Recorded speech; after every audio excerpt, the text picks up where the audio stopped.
Good morning, dear students. Today we are going to discuss again our topic where we have left practice of medicine and its relation with repertoire. So I have told medicine part. So study we have discussed that all the type of test you advise to a patient like ESG, X-ray, thyroid profile test or lipid profile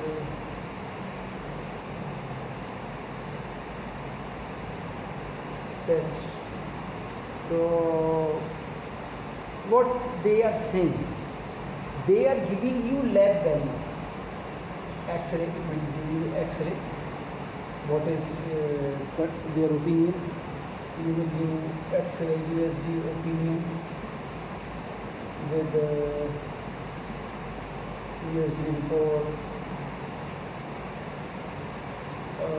lab value in that case, and lipid profile test lab value in that particular case. But in last, you will say one line, please correlate clinically. They will say, please correlate clinically. So why they are saying please correlate clinically? Because that may be, these value may be normal for that particular patient. They are also going towards individualization. They are also saying nowadays allopaths are also believing that every case is individual. Every case is specific. Every case vary from same type of other cases. So they are also believing that individualization is significant. And what is the best example of individualization? Our homeopathy. But what is other best example of individualized treatment other than homeopathy? Can anyone guess it? If you know, then write in comment. And but now I am going to tell you that there is a branch after some 2000, approximately 2002, this Grand Genome project was completed. So Grand Human Genome Project. So in that Human Genome Project, they have completed the structure of human genome of every area. It was a very large project where they have identified every particular gene. That's why now you are saying that DNA analysis or DNA fingerprinting you are seeing. This is possible only because of that Human Genome Project.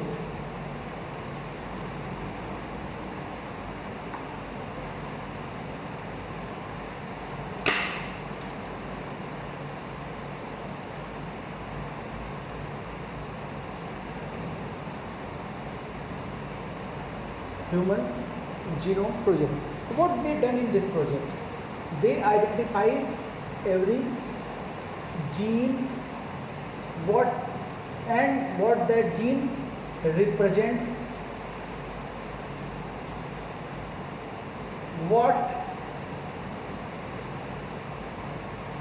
factor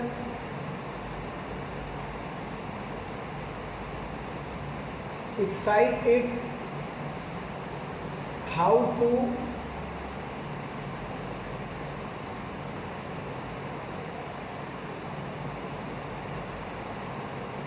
suppress or modify it. Most important basic thing, what is nature of that gene? Nature.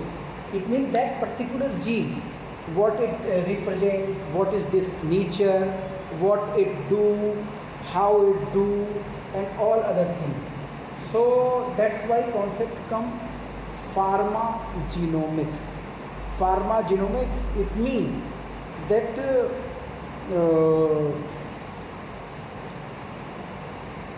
we will give medicine based on genetic constitution.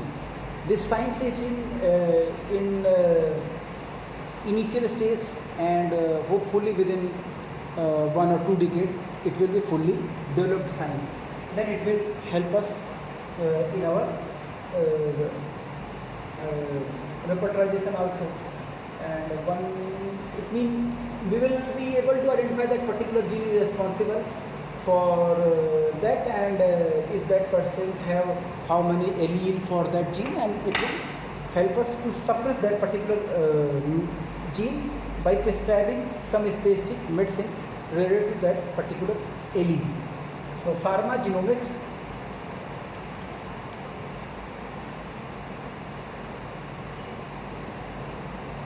is another example of individualized treatment. It's very unique example, and they will follow in future. So we should be proud that we are, even today we are treating every case based on individualization, which they are going to follow in 1 or 2, 3, maybe 2 or 3 decades. Okay. Now, study. In study class, we have discussed that in medicine we do diagnosis, management,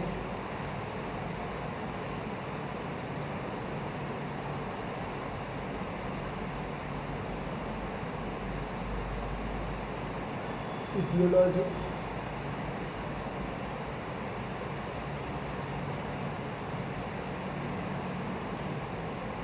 prognosis, management, diagnosis, etiology. So what is the role of etiology as per allopathy? They think that this is a exciting cause or maintaining cause, and if we remove them, then person will be better, or we can stop a disease from it. We have same rule in our system, but we have not only this role of etiology. It means they know that smoking can cause cancer. They know that smoking will lead to broncho-respiratory complexion. It means broncho-respiratory diseases, bronchial disease or respiratory problems will be caused by smoking. So what they will say, that stop smoking and they will cure you. But what other role they have? Suppose a person who is having lung cancer or who is having asthma, what they will say? They will say, stop smoking. We are giving you medicine. It will not affect you. It will not give you proper benefit. Why? Because this is a exciting cause, this is a maintaining cause, this is maintaining your disease. The same way we are just like we are considering pseudo-chronic disease. We are treating sometimes pseudo-chronic disease. Many times you will treat a case of pseudo-chronic disease. Pseudo-chronic disease, what is this? It is having a maintaining cause. It is having a maintaining cause in its background. It does not have any miasmatic problem. It does not have any miasmatic blockage. But it have a basic maintaining cause which is hindering the action of every medicine. Which is hindering the action of every medicine. So, my dear students, this is the limitation of the scope of knowing that patient is a smoker for a allopath. But for us, for me, for you, it is not only a information by which we can manage or modify disease. It is a tool by which we can prescribe our medicine. We can cure this patient only by taking it as a rubric. Bad effect of smoking. We will take it as a rubric, that bad effect of smoking. So etiology help them only to modify or to stop or to prevent a case. But this etiology knowledge help us to treat a case, not only to manage. It also help us to treat a case. For some other example, you can consider that bad effect of damp basement, bad effect of damp basement, damp weather, damp environment. It is also etiology. They have a limited scope, but this we can use as a rubric in our repertoire, in like synthesis or in Clark clinical repertoire. This is, my dear students, Clark clinical repertoire, or you can use this Fatak repertoire, or you can use one very good repertoire,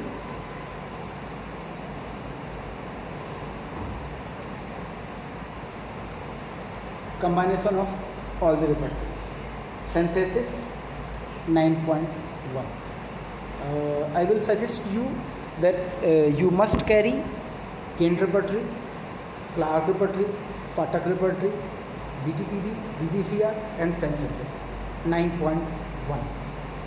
And all these repertoire you will find a lot of rubric having cohesion in background. Even this Clark repertoire, if you will go, you will find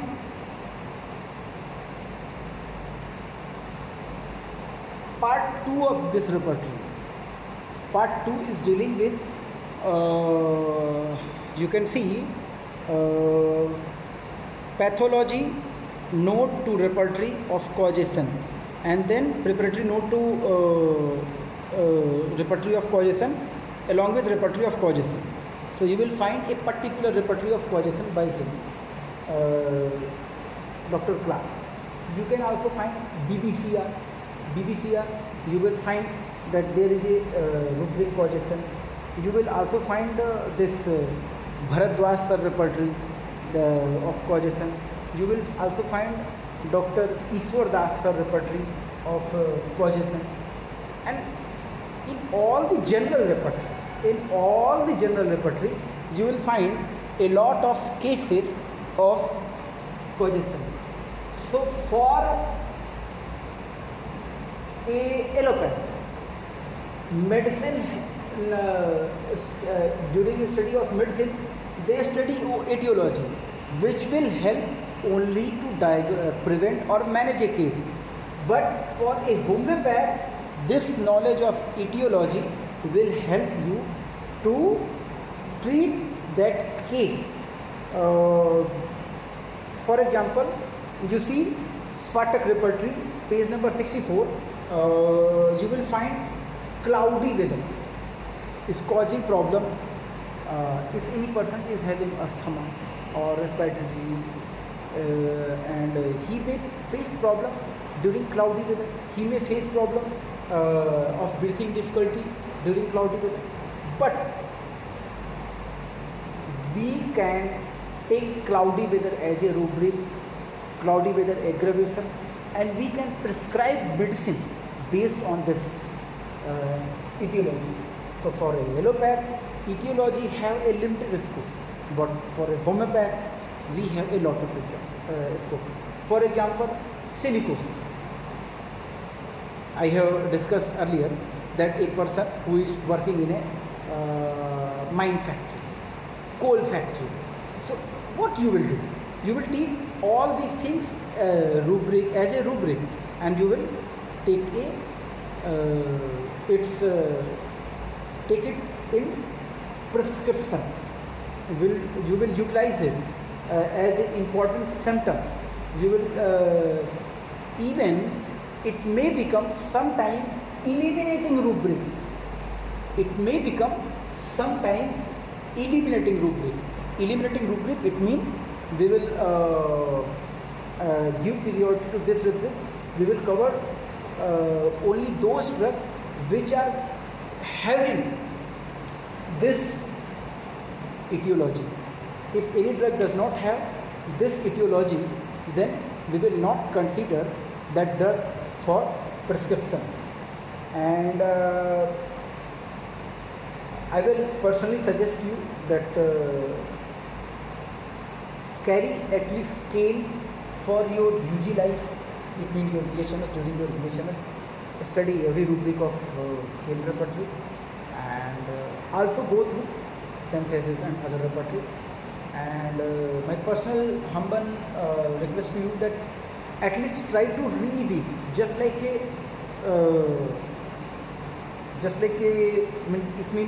novel. You try to go through, just read. Don't go for explanation or anything. Just read and go through, just like a storybook. So what you will get? You will get an idea that what type of what is role of etiology and how it is considered in our homeopathy prescription. So whatever prescription you are taking, if you are taking living etiology, then it will create problem. And what is the one of the please suggest one of the medicine, one of the medicine that which are prescribed mainly based on coercion. I am dead sure that every of you have prescribed this medicine based on coercion. For example, like arnica. Most of the time, how you will prescribe arnica? Only based on etiology. Bad effect of injury. You will find bad effect of injury rubric. It may be also in generality chapter. It may be also in part chapter, like headache, bad effect of injury, back pain, bad effect of injury, sub rubric. So what is this? This is a causation. So, now we are understanding that knowledge of medicine, knowledge of a disease help them only for a limited scope, but knowledge of etiology help us also to prescribe. Knowledge of etiology help us to prescribe and treat the case. Now, second topic is diagnosis.